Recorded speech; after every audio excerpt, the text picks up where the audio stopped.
বাবা মা তো সন্তানের যেটা ভালো এটার জন্যই করে। ৮ বছরের ক্যারিয়ার দিয়ে ছোট পর্দা নির্মাতাদের কাছে আস্থাভাজন হয়ে উঠেছেন তাসনিয়া ফারিন। কাজ করছেন ওটিটিতে, অভিষেক হয়েছে চলচ্চিত্রেও। All the beautiful people in this world. 2023-এ পশ্চিমবঙ্গে মুক্তি পাওয়া আরও এক পৃথিবী আর 24-এ দেশে আলোর মুখ দেখা ফাতিমা মুক্তির পর ফারিন জানিয়েছিলেন কাজ করতে চান বাণিজ্যিক ঘরানা সিনেমায়। ইনসাফ দিয়ে এরই মধ্যে পূরণ হয়েছে তার এই চাওয়া। অবশ্যই আগ্রহ আছে, যদি মন মতো এরকম সিনেমা পাই ডেফিনেটলি আমি করতে ইন্টারেস্টেড। একদম নতুন কেউ যদি আমার কাছে খুব ওয়ান্ডারফুল একটা গল্প নিয়ে বা খুব সলিড একটা প্ল্যান নিয়ে আসে, আমি সেটাও করতে রাজি, আমার কোনো অসুবিধা নেই।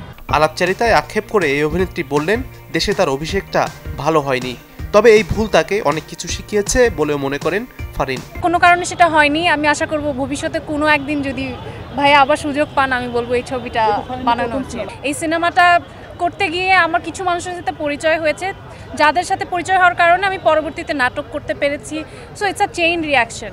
আমি যদি ছবিটা না করতে যেতাম হয়তো আমার তাদের সাথে পরিচয় হতো না, হয়তো আমার নাটকে কাজ করা হতো না, হয়তো আমার আজকে যে জায়গায় আমি আসা চেষ্টা করেছি বা করছি এখনও সেটা হয়তো আসা হতো না। তো প্রত্যেকটা জিনিসের পেছনে একটা রিজন থাকে, আমি এটা বিশ্বাস করি। তো সেই জন্য লাইফে কোনো রিগ্রেট রাখতে চাই না।